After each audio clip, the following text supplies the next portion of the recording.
テーマについてのご紹介となります。基本的な種類からですね、詳しいテーマ効果のところまでお話ししていこうかと思っておりますので、よろしくお願いいたします。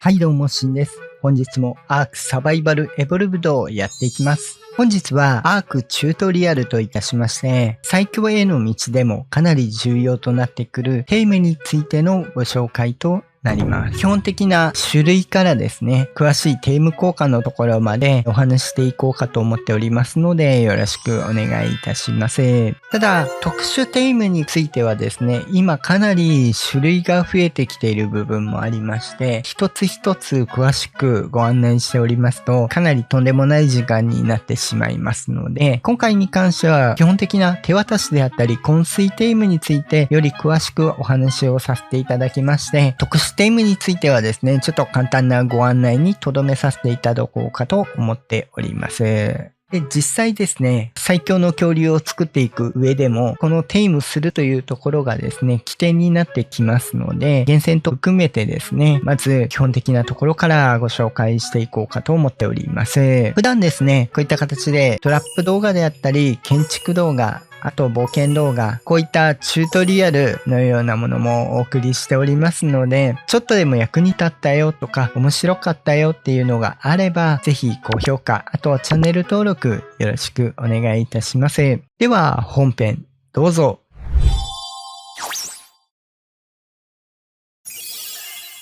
はい。ではですね、まず基本的なところとして、テイムの種類からお話ししていこうかと思います。ちょっとゲーム画面ではないんですけども、こっちの方がちょっとわかりやすいかなと思って作ってみました。種類としてですね、大きく分けて3つあります。昏睡テイム、手渡しテイム、特殊テイム。というところになってくるんですが、昏睡テイムに関しては基本的なよくある眠らせて餌を与えてテイムするっていうところですね。手渡しテイムに関しては基本的なところでいくと0番スロット、一番右端のスロットに希望の餌を準備して忍び寄って餌を与えるっていうのを何回か繰り返すというものになります。特殊テイムは要はそれ以外ですね。今結構特殊テイム、新恐竜ほとんど特殊テイムになってきてる部分もあるので、これからのものに関してもですね、結構特殊テイムが増えていく可能性はあるんですが、まず特殊テイムに関してもいくつか分類分けができまして、大きく分けてこの6つになります。まず1つ目、特殊手渡しっていうところで、ほとんどこれが多い部分にはなるんですけど、例えばバジリスクであったり、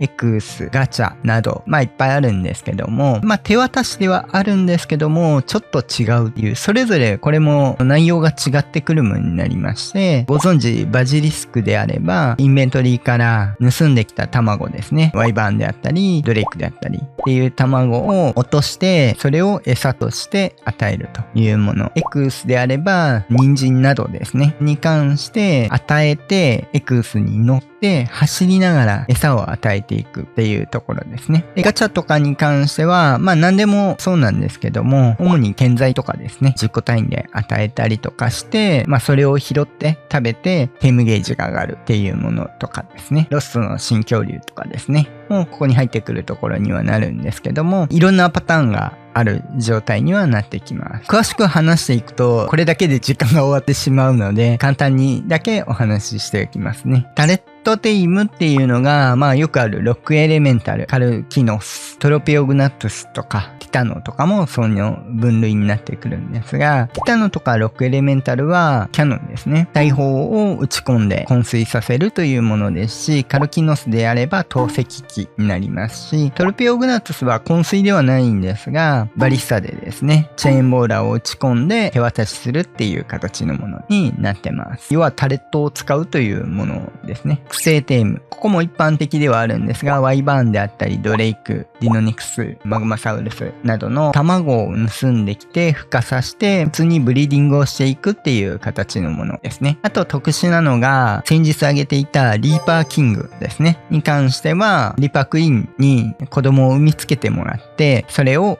産むっていうものですね。これ育成に部類に入る感じになると思います。ちょっとさらに特殊としても、クラフトテイムっていうところで、メックとかエンフォーサー、スカウトのエクスティンクションのテック系ですね。ジェネシスのエクソメックもそうですが、作ってテイムする感じのもの。イカダとかもここに入るものですね。一応生物扱いなので。乗り物に関してはここに入ってくるようなものですね。あとこれもかなり特殊になりますが、ビッグですね。これでビッグって読みます。これに入れると魚系ですね。サーモンだったりとか、メガピラニアであったりとかも一応テイムができます。近くに置いてっていうものですね。寿命があるんで消える部分もあるんですけど、一般のテイムとはちょっと違いますが、このあたりですね。あともう一個、タイタンテイム、エクスティンクションの3種タイタンですね。に関しても、一応テイムできるので、一応入れてます。ただ、特殊テイムは本当に色々種別がどんどん増えてくるので、これ話し出すともう多分一本どころじゃ収まらないぐらいのレベルになってくるので、ここに関しては恐竜ごとでご紹介する際にですね、合わせてご紹介していこうかと思います。手渡しテイムに関しては、主にバシロサウルスとかカワウソなどなどと、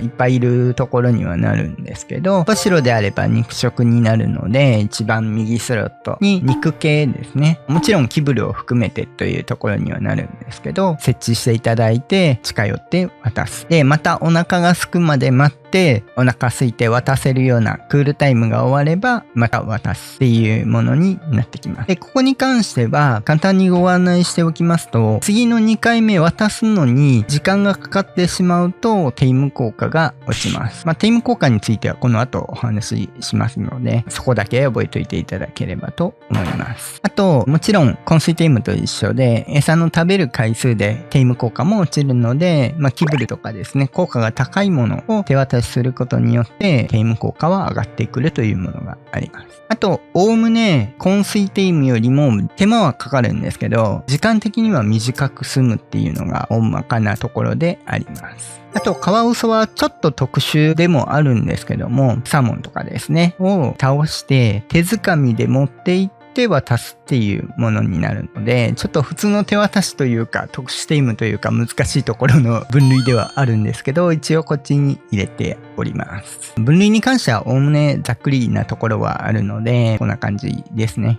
あとはギガントピテクスとか、メソピテクスとか。餌はちょっと特殊になるんですが、カマキリちゃんとか。あと、ここもちょっと特殊に入ってくるかもしれないんですが、モスコプス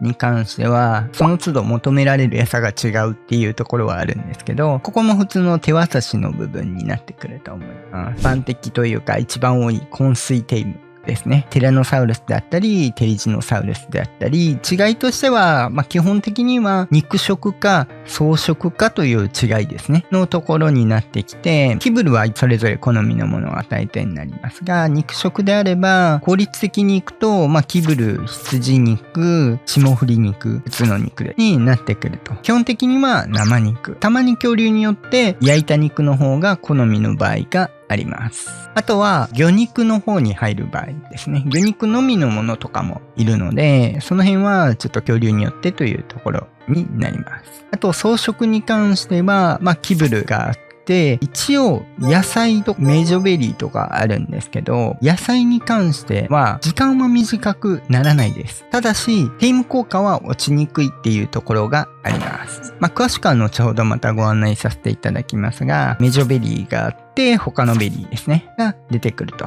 3種ですね。ティンベリーとナルコベリーはまたちょっと別なので、あとはちょっと餌だけ特殊なやつとして、防虫剤を好むものであったりとか、ベジタブルケーキを好むもの、特殊なものを好むものっていうのは餌としてあります。基本的には眠らせてというところですね。この辺はちょっと詳しくは後ほどご案内させていただきます。大きく種類としては、昏睡テイム、手渡しテイム、特殊なテイムがあるよっていうところが今回の本題になります。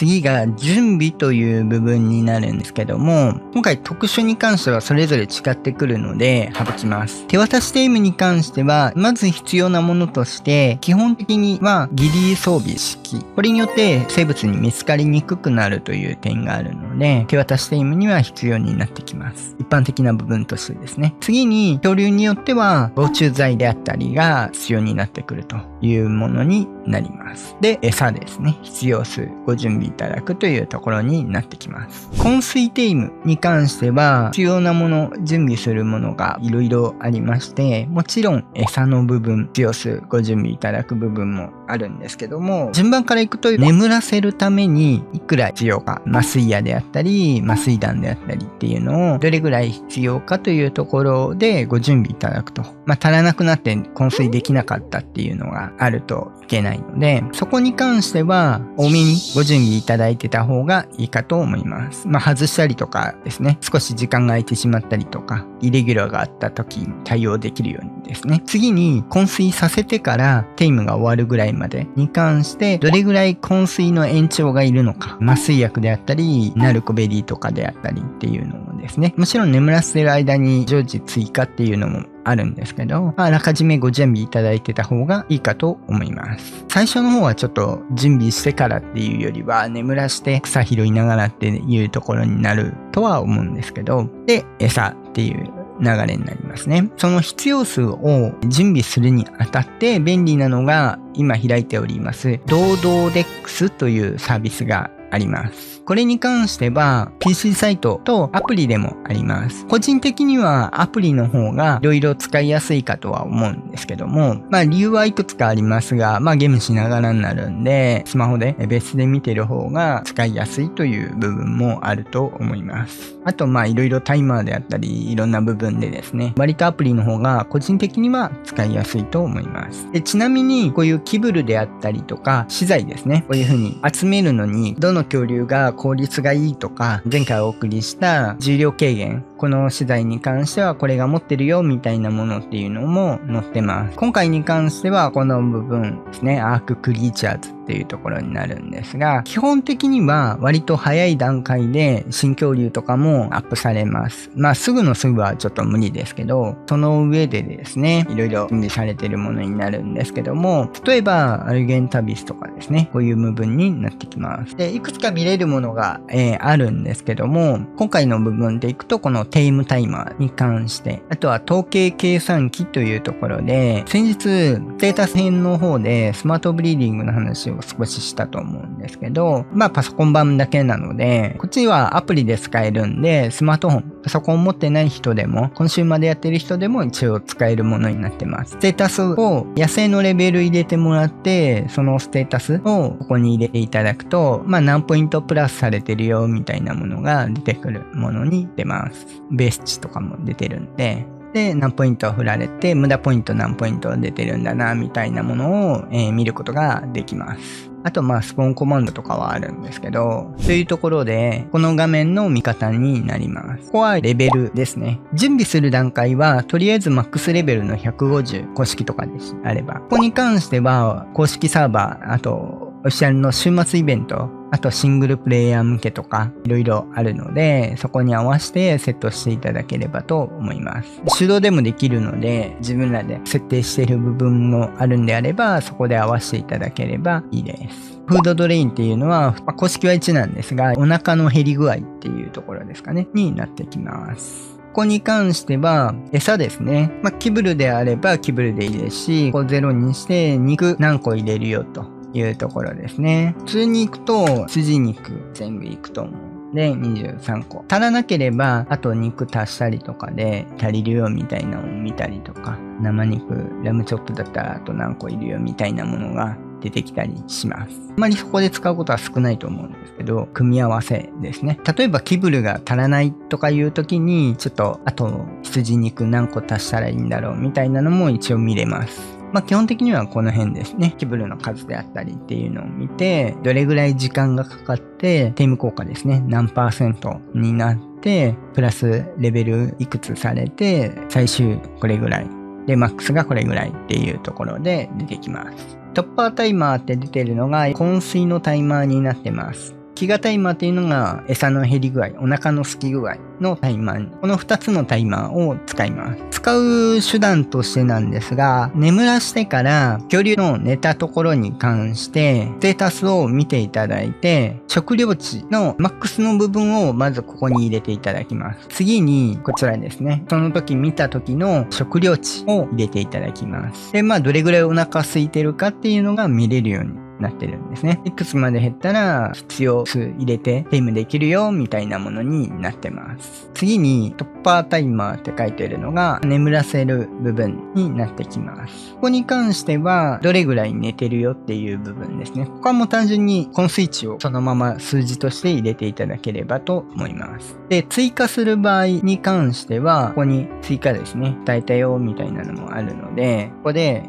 こういう感じで与えていけば、このスイッチが増えるというところになってきます。例えば5000ぐらいにして減ってるよというところで与えたりとか、これ逆に要は増えてるんですね。今使ってるんで。っていうところになります。どれぐらいで1減るよみたいなものも出てます。これが昏睡の維持の部分ですね。で、昏睡維持に関しては、ここに出てる通り、麻酔薬、ナルコベリー、アセルビッマッシュルームですね。あとバイオトキシンというところで、あります。この辺もまた詳しくは後ほどご案内しますね。その下にノックダウンの部分も出てるので、ここにパーセンテージに出ているのはその武器の攻撃力ですね。ブループリントとかで強いの出た場合はそれを足していただければと思います。でその上で麻酔薬であったりとかが何本いるよみたいなものが数として出てきます。で、赤く出ている部分に関しては殺す可能性が出てます。主にこの辺になってくると思うんですけど、ダメージ力があるので、その分ですね、コンボでひたすら叩いてると、ちょっと 78% の確率でコンススリマーに殺してしまう。あとブーメランとかですね、あるので、そこが違いになってきます。他の部分でいくと、例えば、コンスイトラップであったりとか、いろいろあるんですけど、恐竜とかですね、エクスキックとか、バチリスクの噛みつきとかですね、いろいろあるんで、その辺に関して、昏睡効果の恐竜の攻撃に対して殺しちゃうよとかいけるよとかが出てるものになります。基本的にはここら辺のクロスボウの麻酔矢がこの辺の麻酔弾とかになってくると思うんですけど、そこに対して個数を用意するというところになってきます。あと下の方に行くとキブルの部分とかですね。あと負荷についても出てますんで、卵の適温の部分とどれぐらいかかるかっていうところですね。エッグの詰めるのにどれぐらいで生まれて、幼年期、少年期、青年期がそれぞれどれぐらいの日数かかるよっていうのが出てます。つかめたりとかその辺もボーラ効くよ効かないよみたいなのとかもあります。トラップ系ですね。ボーラ系、トライル系に関して効果あるなしがここに書いてます。あとダメージ入れれる入れれないとか、あと通れる通れないとかですねが書いてるので、いろいろ参考になる部分もあると思います。ゲーム以外でもですね、有効的に使っていただければなというところになってます。はい、ドードーレックスに関しては以上です。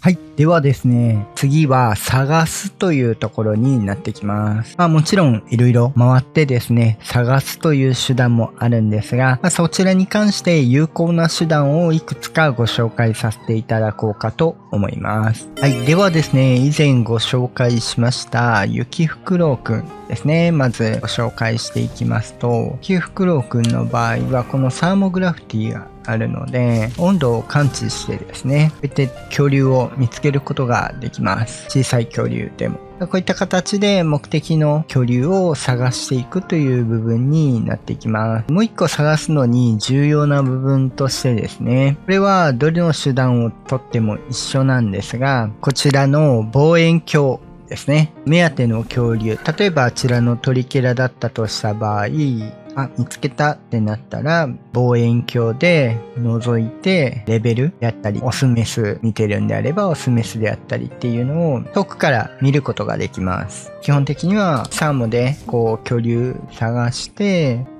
目的の恐竜見つけたら、こうやって望遠鏡で覗いて調べると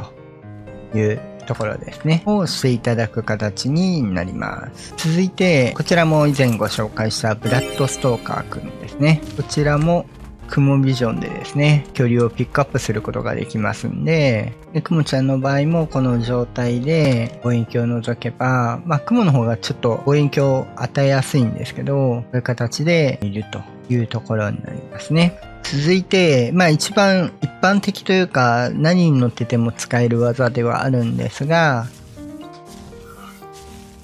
見えてないですけど、テックヘルメットをかぶってるので、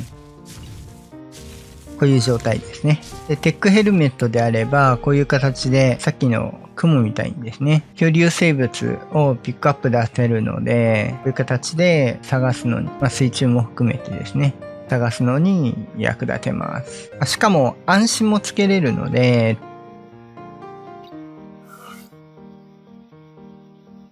暗視だけでもいいですし、両方つけれるので、この状態であればかなり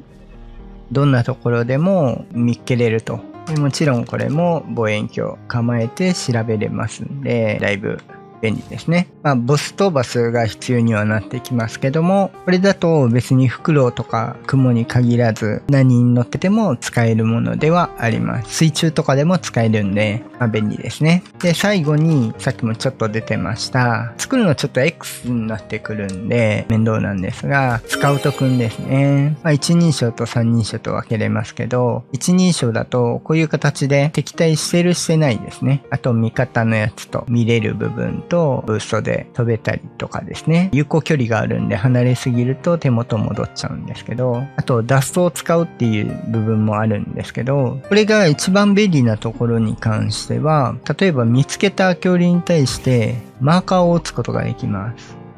あと、レベルが見れるんですね。近寄ればそのまま。マーカーを打てるとどうなるかっていうと、戻ります。すると、こういう形で回収した後でもマーカーがつくので、見つけた恐竜をそこに行って見つけやすいというものになります。こういう感じで透過して見れるので、割と小型生物ですね。カワウソとか結構探すの大変になってくるんで、そういう時こういうマーカーを打っておくとかなり便利にゲームすることができます。はい。以上が探す上でのですね、ちょっとした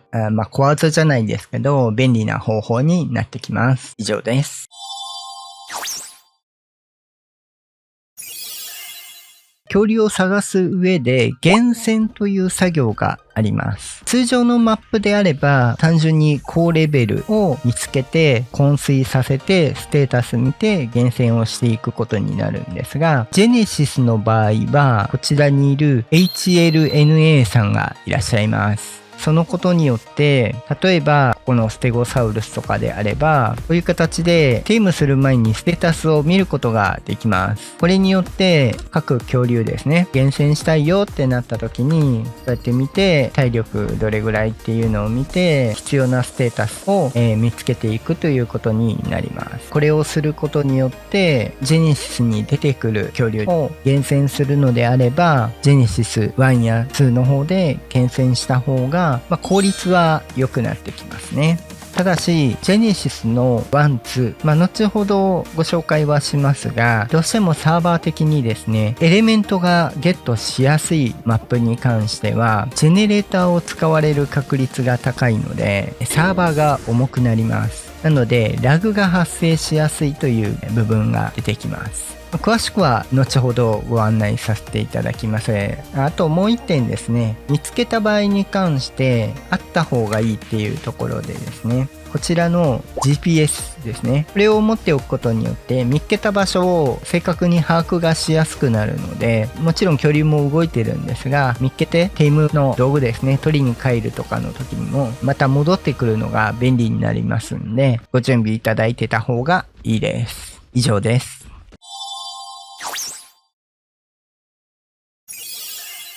はい。続きまして、手渡しテイムについてご紹介していきます。まず、ご準備いただくのが、こちら、ギリー装備一式ですね。恐竜によっては必要ないものもいるんですが、基本的にはギリー装備に関しては敵から隠れるのにも有効というところで見つけられにくくなります。なので意識装備しといていただけると割と手渡しの時に反応されずに手渡しすることが可能になります。あと一部カマキリとかですね、生物たちに関してはこういった防虫剤も合わせてご準備いただく必要が出る場合があります。あとは実際やっていきますね。このようにメソピテクスを見つけた場合ですね、割と一人称の方がいいです。あとしゃがんでですね。で、極力後ろの方から動きを見ながら近づいて、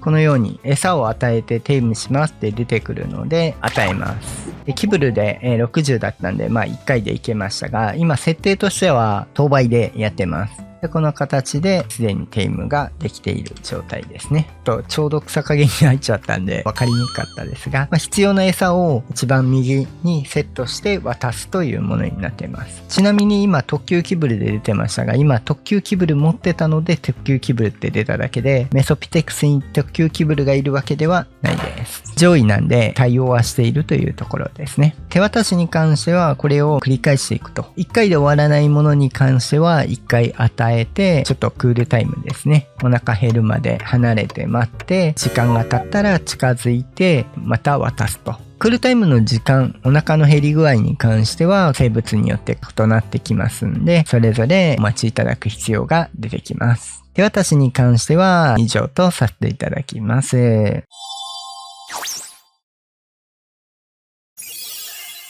では続いては昏睡テイムとして捉えるという部分から入っていきます。基本的には普段お伝えしているようなトラップなどになってくるんですが、それ以外にもいくつか方法があります。まずは、以前もお伝えしているこのボーラー、対象の恐竜に関してはこのように投げると動きを抑えることができまして、この間に昏睡させるということができます。あとはこの間にトラップを作るっていうのも一つです。で、もう一つジェネシスから生まれたこのネット弾っていうのがありまして、これもハープンランチャーで打ち出すことになるんですが、製作としてこちらですね。ハープンランチャーが必要素材こちら。あとネット弾がこちらになります。一応どちらも43レベルで覚えることができます。で、このネット弾、例えば捉えれるものに関してはあらかじめレティクル合わせると緑になります。で、こういう大きいもので捉えれないものは赤くなります。なので撃つ前にあらかじめ利用可能かどうかがわかります。で、あとは打っていただければこういう感じで捉えれるので、この状態で囲ってしまったり、このまま昏睡させたりというところができます。結構な恐竜はこれで捉えることができたりする。一応ネット弾使える恐竜たちはこちら。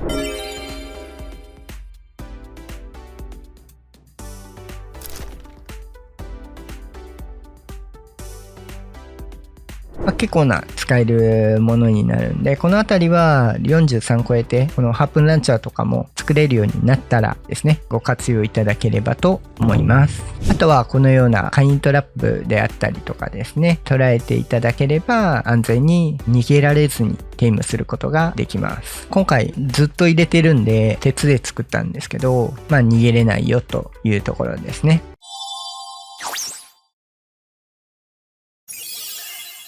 続いて昏睡について、眠らせるということに関してなんですが、方法がいくつかあります。基本的なところへ行くと木の棍棒がスタート地点ですね。単純に殴って眠らせるというところになるんですが、攻撃も当たるので昏睡値高いものとかに関しては殺してしまう可能性があります。あとパチンコ、これは石を当てて気絶させるという投稿武器になってます。あとブーメラン、直接殴ることもできますし、投稿して眠らせるということもできます。投げた方が昏睡値、相手に与えるダメージは低くて昏睡値は高くなります。あと特殊なところでスタンロットっていうのがありまして、1回ごとしか使えないものになるんですが、昏睡値を貯めていくものになります。これ相手に与えるダメージが低いので、利用用用途としては、アンコウのような体力が低いものに関しては、麻酔矢とかであれば殺してしまう確率が高いので、そういう時にスタンドットを使っていただくというものになります。基本的な部分として見張り、麻酔矢、これも打ち出せるのがいくつかありまして、普通の弓ですね。最初の頃はこの辺りを使うことになると思うんですが、もう一つがコンパウンドボウっていうのもあるんですけども、一般的に使われるクロスボウ。クロスボウに関しては水中でも使うことができます。ライフルに関しては水中で使えないです。打ち出せるのがこの麻酔弾。それを強力にした強力麻酔弾。あと別途水中用にこのハープンランチャー使えるようになった麻酔銛っ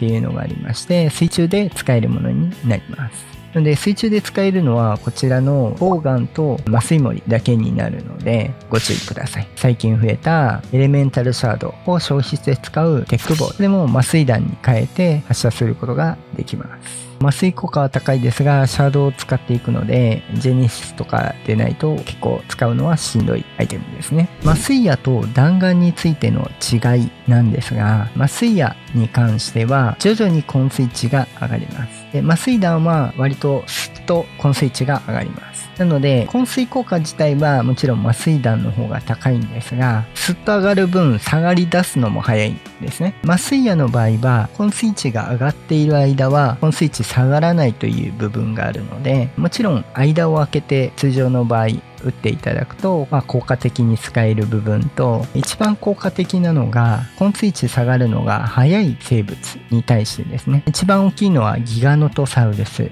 などに関しては、昏睡値下がるのが早いので、ソロでやる場合ですと、麻酔弾で打ち込んでいると、すぐ上がるんですが、すぐ下がるっていうところになってしまうので、麻酔矢で打ち込んでいくと、すぐ打ち込んで大丈夫なんですが、なかなか昏睡値を下がらずに、昏睡値を蓄積していくことができるので、効果的にテイムすることができます。そういった部分で麻酔矢を使うのか、麻酔弾を使うのかを使い分けていくというところも必要になってきます。強力麻酔弾はそれを超えるぐらいの強力さもあるんですけども、ソロでギガノトサウルスやる場合は強力なクロスボウでですね、麻酔矢を打ち込んでいただくのが一番安定的かと思います。昏睡に関しては以上です。じゃあ実際眠らしていきますね。あとヘッドショット判定に関しては、ある生物とない生物といます。あと偏僻なところにヘッドショットの判定がある恐竜もいるので、その辺は恐竜ごとにちょっと調べていただいてになります。はい、寝ましたね。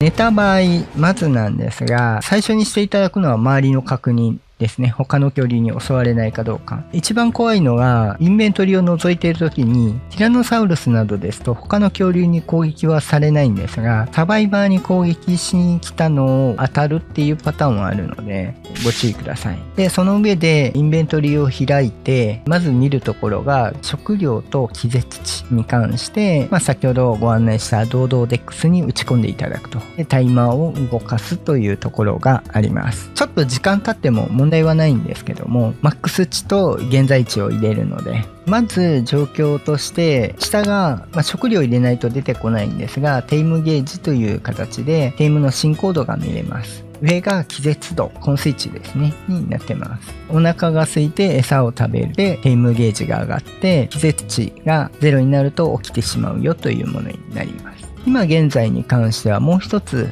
操作がいって、ここのテイムリストというところがあるので、ここをオンにしていただくと、離れていてもこういう形で進行度がわかります。テイム効果も出てるので、必要以上にテイム効果が下がっているようなら攻撃されている可能性もあるので、見に行かないといけないっていうところも出てきます。で、場所もわかるので便利ですね。一旦ですね、ここでテイムゲージが見れないので、餌を入れてみますね。はい、今1個食べましたけど、これでテイムゲージが進んでいる状態になります。テイム効果、今100% ですけど、ちょっと落ちましたね。これは餌食べるほどテイム効果落ちてくるので、効率がいいものでテイムするほどテイム効果が高くゲットができるというもの。逆に言うと、普通のベリーのようなテイム効果が低いものになってくると、いっぱい食べないといけないので、テイム効果も下がってしまうということになってきます。基本の考え方としてですね。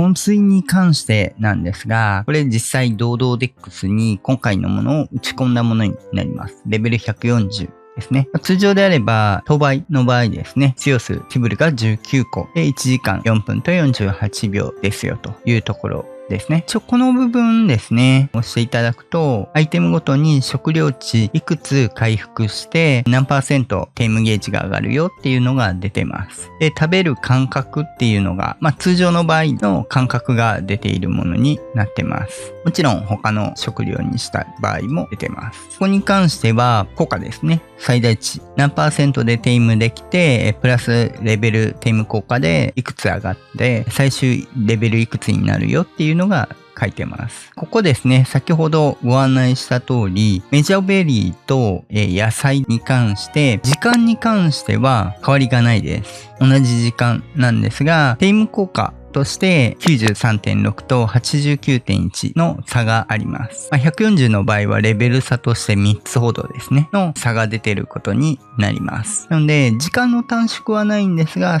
野菜でテイムした方が装飾に関してはテイムゲージが下がりにくいというものになってます。厳選する場合はもうキブルでいくと思うんですけど、ちなみにベリーでテイムした場合に関して時間がちょっとだけ早いです。これなぜかっていうと、ゲージがそんなに変わらないんですね。0.1。増える食料数が違うので、この部分で食べる量が多いので、時間がちょっと短縮されるというものになってます。一応いっぱいある場合はさらに表示で出てきますのでね。プリミティブプラスの分ですね。ここが木型今。スタートはしてないんですけども、スタートすると徐々に減っていって、飼いならしまでの時間が出てきます。これは0になる数値ではなくて、この時間が0になった空腹値になれば、餌の分を全部食べれるよっていうものになってます。食料値0で食べる量、それ以上に必要になる場合も、場合によっては出てきます。キブルの場合はないですけど、肉とかのテイムの時は、恐竜によってはそういった場合も出てきます。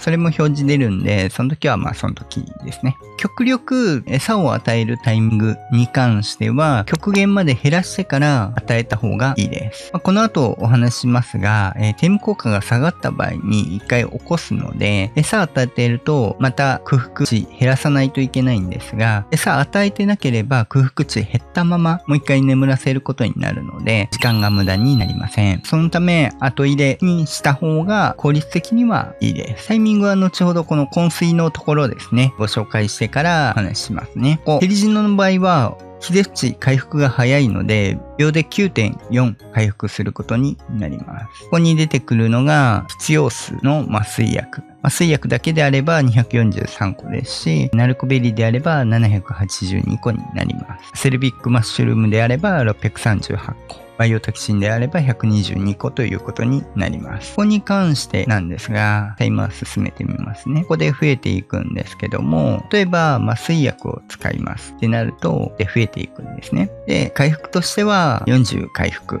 っていうところになるんですけども、これに関してですね、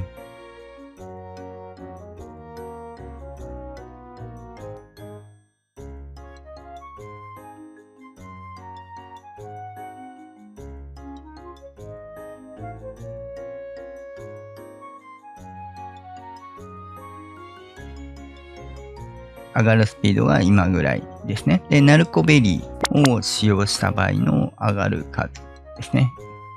これ5個ずつ使用になってるんですけど、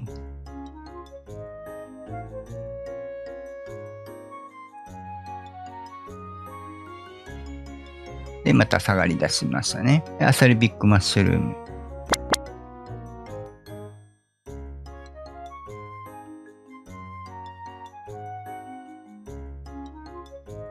で、バイオトキシンもというところにはなるんですけど、これに関してなんですが、ここを見ていただくと、麻酔薬とナルコベリーの場合なんですが、麻酔薬243個で済むんですが、ナルコベリー782個になってます。麻酔薬なんですが、作るのにナルコベリー5個使います。休眠値見ていただくとわかる通り、7.5 の5個なんで、40に満たないぐらいなんですね。そんなに変わりはないですけど、で、40回復麻酔薬しますよというところではあるんですが、必要数を見ていただくと、全然5倍になってないんんですね。これどういうとこかっていうと、ナルコベリーで回復した場合、この1個使ったことに対して回復のスピードが変わってきます。見ていただいた通り、昏睡値上がっている間は下がらないんですね。なので、この上がっている期間が長いほど、その間落ちないので、麻酔薬とかであれば、急速にこの昏睡値が上がっていって、下がり出すのが早いんですね。同じ数値入れたとして、ナルコベリーより。要は、じっくり上がっていく分、必要数が少なくなるという部分が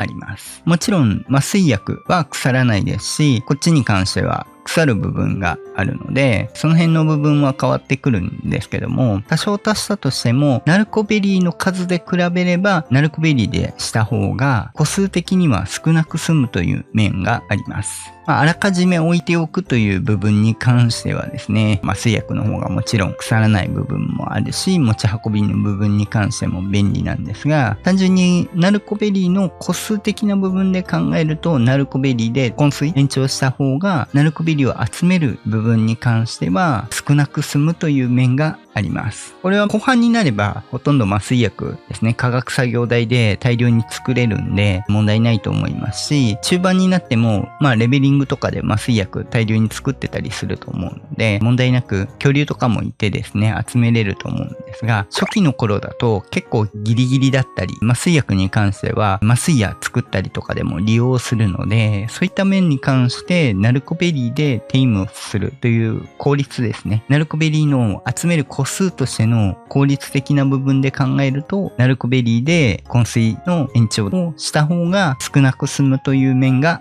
あります。ここは手間とかいろいろその時の状況があると思うので、状況に合わせていただければと思います。恐竜とかいろいろ安定してくればですね、麻酔薬だけで十分だったりする場合もあるとは思うんですけども、ナルコベリーに関しても作物で育ててしまえば、農場で育ててしまえば保存しておくこともできるので、そういった感じですかね。あとアラームに関しては起きる何分前に鳴らせるよっていうのも設定ができます。昏睡の延長に関してはそういったところですね。以上です。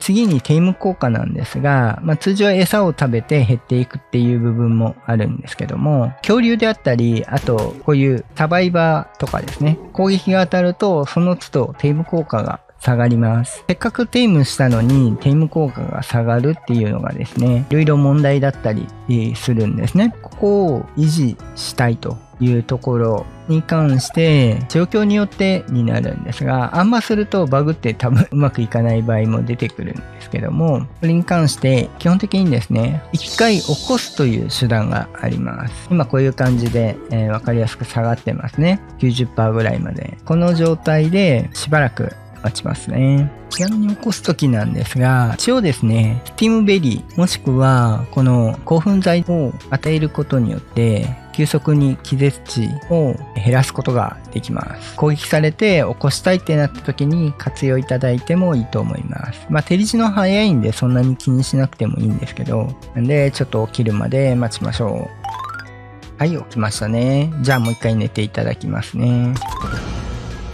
はい、寝ました。これで見ていただくと、まず1点、空腹値が以前のまま引き継がれてます。なんで寝て起きても餌を与えてなければ空腹値はそのまま持続してます。次にテイム効果に関しても 100% に戻ってます。一回起きればテイム効果はリセットされます。ただしこの手段を使う場合重要なのが残り体力になります。今回は強力麻酔弾使ってるんで、強力なライフル使ってるのもあってすぐ寝るんで体力余裕あるんですけど、原始的なものを使ってる場合は割と半分とか超えてる場合があるんで、起こしてからもう一回眠らせるのに体力が持つかどうかも重要になってくるので、そこを注意いただきながらご判断いただければと思います。ということでキブルでテイムしちゃいますね。この状態でテイム効果 100% で獲得ができるというものになってます。テイム済みになってもこのマークが出るので、追跡をつけといていただければ回収も忘れずにできるかと思います。テイムに関しては以上です。はい。ではいかがでしたでしょうか。本日はテームについての徹底解説でございました。一部省略している部分とかもあるので、基本的な部分というところにはなってくるかと思うんですが、やはり厳選であったりとかですね、ステータス引き継ぐための人の恐竜を探したりとかで、最大効率でゲームしていくという部分に関して重要な部分をメインにお伝えさせていただきました。少しでも参考になればと思います。こういった形で普段トラップ動画であったり、建築動画、冒険動画、あとこういったチュートリアルも上げていっておりますので、少しでも役に立ったよとか面白かったよっていうのがあれば、ぜひ高評価、あとチャンネル登録よろしくお願いいたします。ではまた次回お会いいたしましょう。バイバイ。